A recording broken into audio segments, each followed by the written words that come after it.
Most people think leaders move fast, but the strongest ones make the world slow down. Because when time starts to wait for you, that's when real power begins. The world trains you to move fast, to answer quickly, to fill every silence with action. From the moment you wake up, you are told to rush, to stay ahead, to never fall behind. You measure your worth by how much you can do and how fast you can do it. But this is the illusion that keeps most people trapped. Urgency feels like progress, but it is often panic disguised as purpose. The people who live in constant motion rarely know where they are going.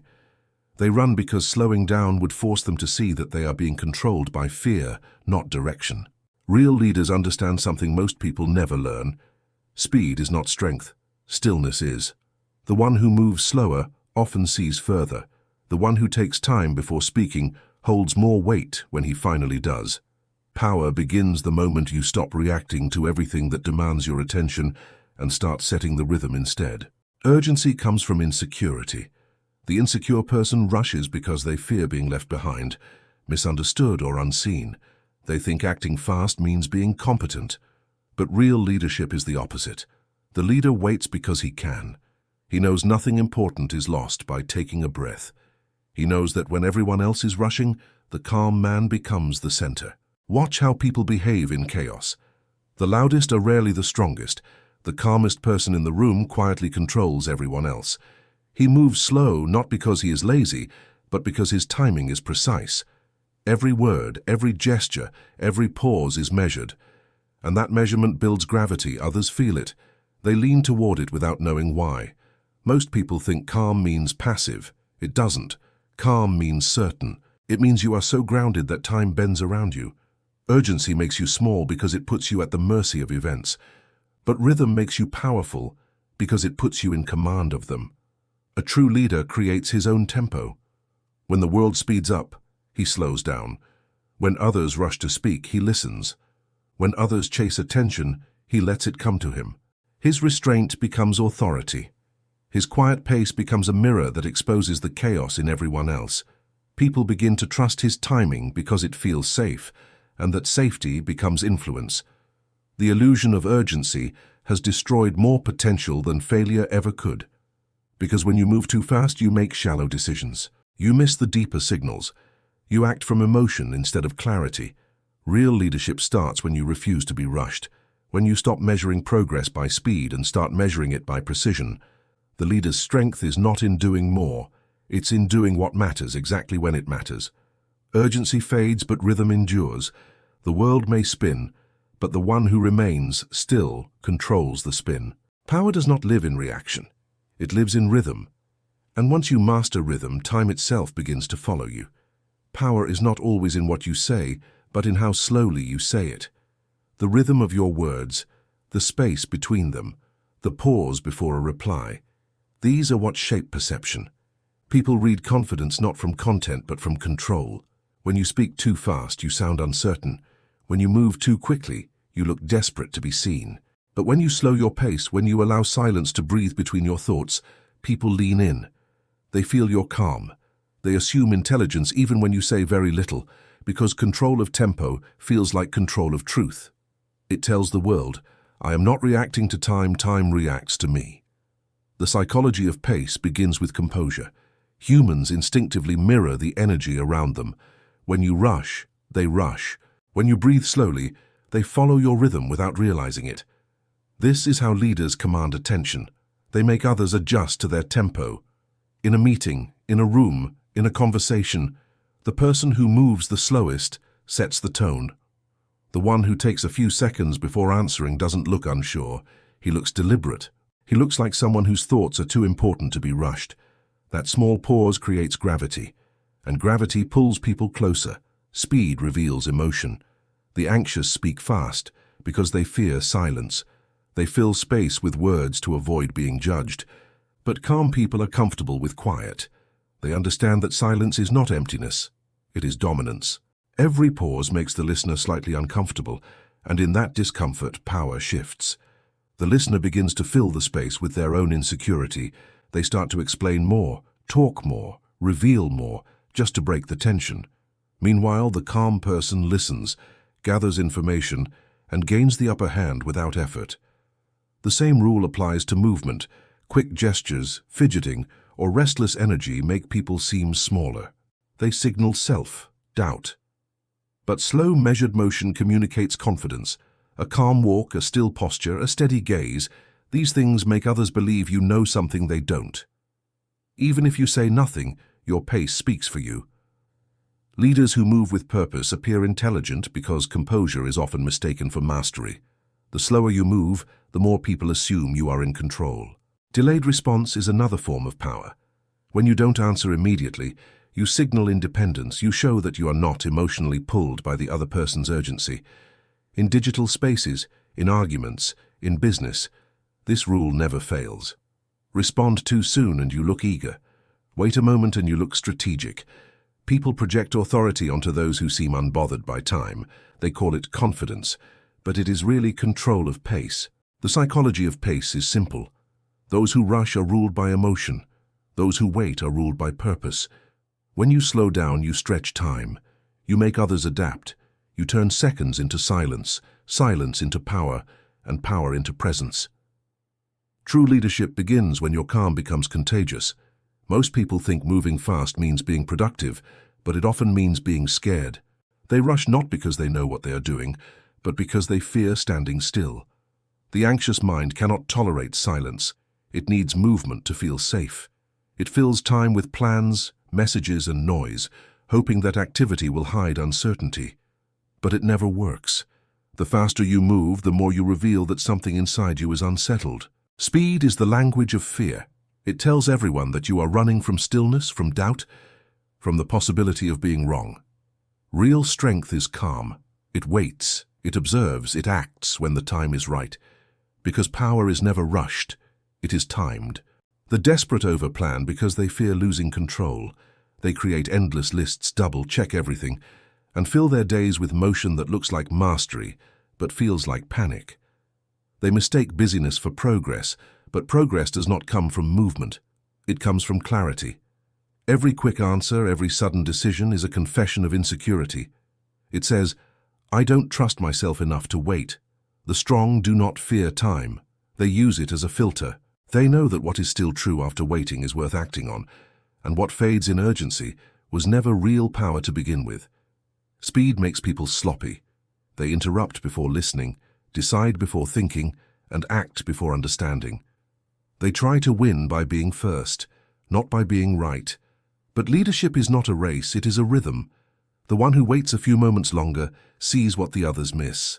The one who breathes before replying always sounds wiser, because silence, when used with purpose, exposes the impatience of everyone else. The calm person is not slow, he is deliberate. He moves only when necessary, and when he does, everyone feels it. The reason fear drives speed is because people are addicted to control. They think reacting quickly keeps them in charge, but it actually shows the opposite. When someone can trigger you with urgency, they own your attention. They decide your tempo, they pull you into their chaos. But when you pause, when you refuse to be rushed, you take that power back. You become the one who dictates timing. And timing, more than talent, separates leaders from followers. The leader knows that energy without direction is waste. The follower mistakes movement for meaning. Those who pause before acting dominate those who sprint without aim. Their stillness is not hesitation, it is strength gathering itself.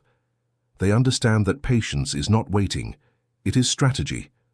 Every second you take to breathe, to think, to choose, adds weight to your next move. Fear speeds up the weak, but composure slows down the strong. In the end, speed fades. What lasts is precision. Because true power is never in motion, it is in control. And those who control their pace control everything. Waiting feels uncomfortable to most people because it exposes how little control they truly have. They mistake patience for weakness and movement for progress. But waiting, when done with purpose, is one of the highest forms of control. Real leaders understand this. They know that action without timing is waste, and timing without patience is luck. The power of waiting lies in its ability to make others reveal themselves while you remain still. When you hold your position, you give the world a chance to show its hand. People speak too soon, act too fast, and expose their motives before you've even moved. Waiting allows you to see who is impulsive, who is emotional, and who is in control. Most people fear the silence between decisions. They rush to fill it because it feels like pressure. They think moving first makes them confident, but in truth it makes them predictable. The leader waits not because he's unsure, but because he's observing. He's measuring the rhythm of others, sensing their weakness, watching how they handle uncertainty. Each second he waits, others lose composure. They fidget, they talk more, they start explaining themselves. Waiting turns their confidence into exposure. It is a mirror that reflects impatience, and impatience always betrays insecurity. The world leans toward those who can wait, because patience creates mystery. When you don't rush to respond, people start to wonder what you're thinking. When you take your time, your silence grows heavy. That wait becomes anticipation. In business, in relationships, in any form of leadership, anticipation is leverage. The moment people begin waiting for your move, you have already won. They have surrendered control of timing. They are reacting to your rhythm without you saying a word. The strongest leaders know how to use this. They let silence do the speaking. They let pauses build pressure. And when they finally act, the world feels it more deeply because it was forced to wait. Waiting also protects clarity. Most mistakes happen not from lack of intelligence, but from rushing under emotion. Anger, excitement, fear, all demand instant reaction. But when you wait, those emotions lose their grip. They fade like noise in the distance. Then decisions become sharper, cleaner, stronger. The leader who waits thinks more clearly because he isn't acting from ego, he's acting from understanding. Every delayed word, every withheld reaction becomes a test of discipline. And discipline is what separates the powerful from the reactive. Stillness is not the absence of action. It is action disguised as calm. The longer you can wait without anxiety, the more others will move to fill the space you've created. They'll explain, adjust, and reveal while you remain centered. The one who waits shapes the field because he refuses to be rushed. And when he finally moves, his timing carries the full force of patience turned into precision. Waiting is not weakness, it is the quiet art of control. Most people live as servants to time. They rush to meet deadlines, they chase schedules, they panic when things don't happen fast enough. But real leaders understand that time itself is a tool, not a master. They know that control doesn't come from doing everything. It comes from deciding when things will be done. Controlling the clock means controlling perception, emotion, and rhythm. It means never allowing urgency to dictate your pace. The calm operator doesn't compete with time, he commands it. He bends hours to fit his purpose, and that quiet control makes his presence feel inevitable. When you dictate time, you dictate emotion. People who rush are ruled by anxiety, but those who move with deliberate timing make others adjust to their flow. In a room full of fast talkers, the one who pauses before answering gains power. In a company full of deadlines, the leader who delays decisions until the exact right moment earns authority. Because patience, when chosen, is power. The leader knows that every delay builds pressure, and pressure turns into influence. By slowing things down, he makes others lean forward, waiting for his move. They think he's being careful, but he's actually shaping their focus. Deferral is not avoidance, it is precision. Weak people act from fear of falling behind. Strong people wait until every variable serves their outcome. The leader who can say not yet instead of now creates tension that works in his favor. It teaches others that his approval, his timing, his decision are things to be earned. That waiting becomes part of his authority, because when people must wait for you, they begin to value your presence more. They interpret your timing as wisdom. They start planning around you instead of with you. That is how control of the clock becomes control of the crowd. Measured movement is the quiet art behind every great leader. You never see them rush across a room, interrupt a sentence, or force an answer. They move slowly, speak calmly, and decide carefully. It is not laziness, it is calibration. Every pause, every glance, every delay has a purpose. They are not late, they are deliberate. They understand that the right move at the wrong time is still a mistake. But the right move at the right time looks like destiny. When you master timing, your presence begins to feel inevitable. People stop asking when you'll act because they trust that when you do, it will be final. You turn noise into rhythm, chaos into sequence, impatience into anticipation. Time bends toward the one who refuses to be rushed. That is why real leadership feels calm even in crisis. The leader has learned that the world cannot pressure him. It can only wait for him. And when the world waits for you, you no longer chase control. You become it. Before a true leader speaks, something subtle happens. The air shifts, the room slows, and people start paying attention without knowing why. It isn't about charm or reputation. It's about presence. Presence is silent command. It's authority that speaks without words. The leader who has mastered calm before command understands that control begins long before any instruction is given. It begins in how you walk into a room, how you hold your body, how your stillness tells everyone that you do not chase attention, you attract it. The world listens to those who listen to themselves first. When your inner world is steady, your outer world bends to it. Most people think leadership begins when you start speaking, but real power begins in silence. People can feel tension, they can sense energy, they can read your confidence before you open your mouth. If your movements are restless, your voice will carry weakness. But if your body is still and your eyes are steady, your words will weigh more. The calm before command is what separates the impulsive from the intentional. A leader doesn't rush into speech. He allows silence to build anticipation. That pause makes every listener lean in. It turns ordinary words into statements of authority because people trust what doesn't rush. Posture is language. The way you sit, stand, and turn communicates whether you control yourself or not.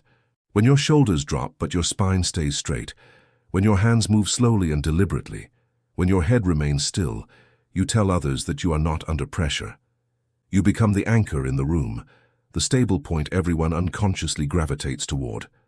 The person who holds himself calmly in chaos becomes the silent leader of it. Leadership is not always announced. It is often assumed by the one who appears most composed. Silence is the oldest form of power. It creates space, and space makes people uncertain. They start wondering what you're thinking, what you might say next, whether you approve or disapprove. That curiosity becomes obedience because people adjust to fill the silence you create. The calm leader knows this. He doesn't use silence to intimidate but to stabilize. He lets others reveal themselves while he remains unshaken. The one who talks first loses rhythm. The one who waits holds control. Deliberate rhythm completes the image. Real leaders move as if they have all the time in the world. They walk with pace, not hurry. They turn their heads slowly. They answer after thinking. Their restraint becomes magnetic. Even in disagreement, they do not raise their voice. Because they know that when you stay calm while others lose control, they begin to follow your energy without realizing it. The calm before command is not just composure, it is strategy. It's the invisible force that makes people align before you even ask.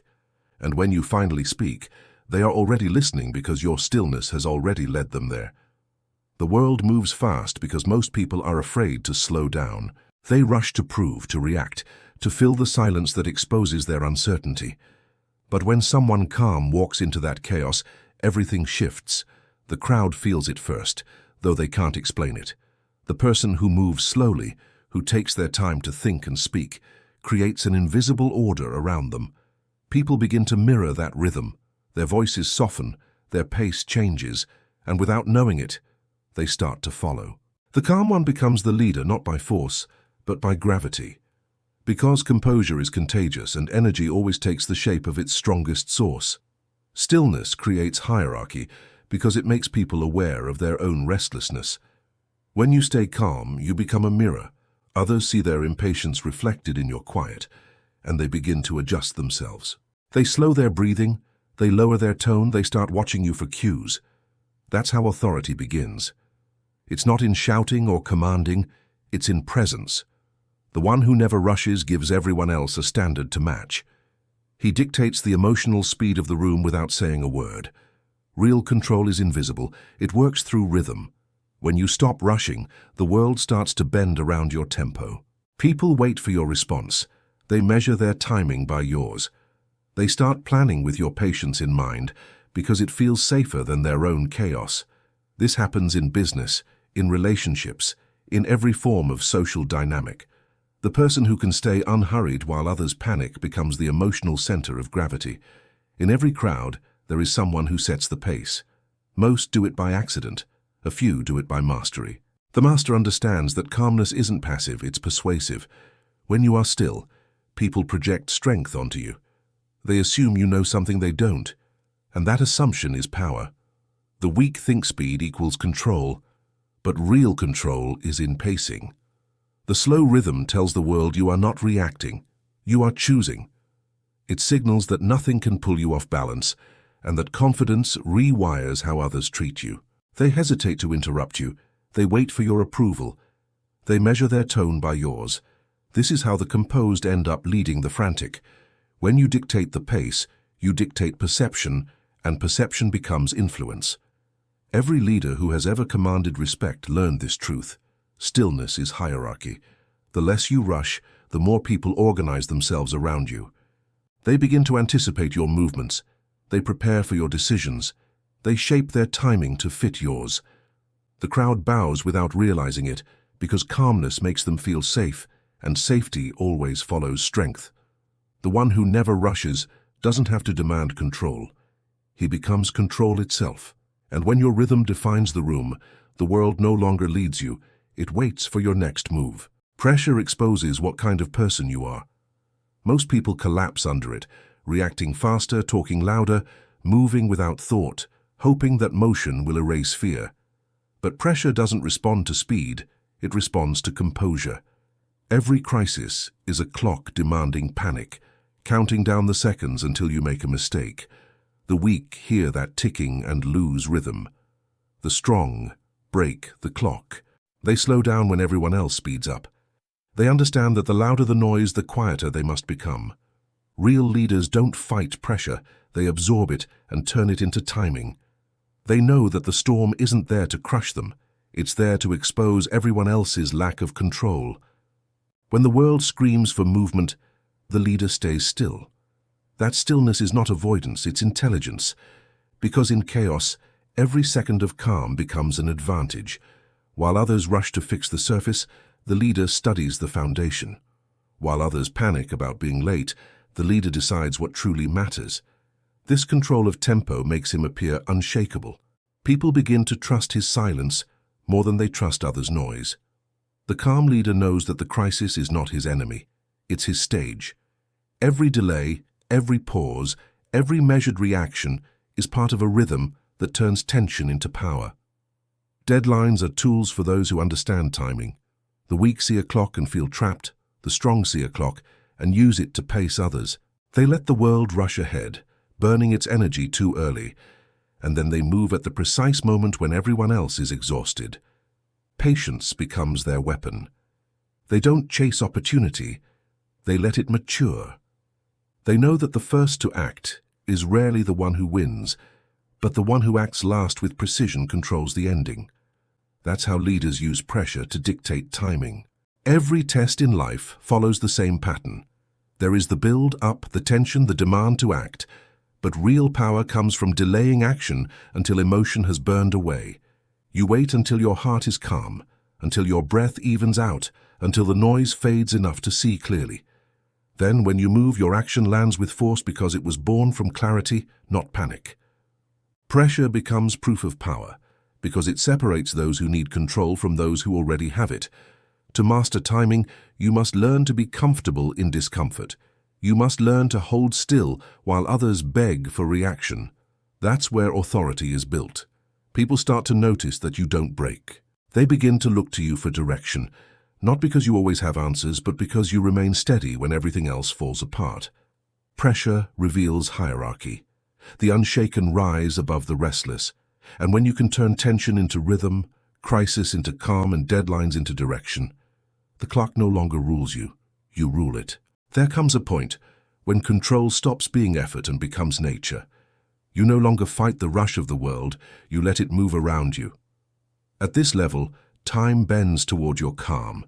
You don't manage minutes or hours anymore, you shape how they are felt. The people around you begin to sense it even if they can't explain it. Your stillness becomes an anchor. In your presence, they breathe slower, they think clearer, and they begin to match your rhythm. That is when time stops being a schedule and starts becoming an aura. The leader who reaches this stage doesn't chase deadlines or dodge pressure. He absorbs them. Urgency dissolves in his calm. Chaos folds itself into his order. He no longer reacts to time because he has become its center. At the highest level of leadership, presence is stronger than performance. You no longer prove through speed or speech, you prove through rhythm. When you walk into a room, it feels as if time slows down. People speak softer. They wait for your response. They sense that nothing will be rushed while you are there. This isn't magic, it's mastery. It's the result of countless moments where you chose calm over panic, patience over impulse, silence over reaction. Those choices build an aura, and that aura begins to control how others experience time itself. They feel safer because your energy protects them from their own urgency. They feel focused because your pace resets theirs. This is the highest form of influence. You no longer push people to move faster or harder. They adjust naturally because your calm creates gravity. The anxious find balance near you. The emotional find reason. The loud become quiet. The confused find clarity. Not because you told them to, but because you gave them a new tempo to follow. The leader who never rushes doesn't have to command attention. Attention finds him. He doesn't compete with chaos. Chaos avoids him. He doesn't explain control. He embodies it. To master time is to master perception. People begin to associate your calm with certainty. They start trusting your silence more than they trust others' noise. They wait for your moves because they know when you act, it will matter. You've turned patience into prophecy. Your words don't need volume to echo, and your pauses carry more weight than other people's speeches. You no longer live inside time. You make others live inside your timing. Every decision you make feels inevitable. Every delay feels deliberate. Every silence feels intentional. When calm becomes your natural state, power no longer feels like control. It feels like harmony. You move with the world but never chase it. You let others rush and burn while you stand untouched, unhurried, and complete. The leader who reaches this stage becomes mythic, not because he moves fast, but because he moves right. He no longer manages time, he is time. Maybe this video helped you see yourself, or someone you know in a different way. Feel free to let us know via a like or in the comments. And if you want more wisdom and guidance in becoming a better version of yourself, subscribe now. This is the moment to start becoming the person you really want to be.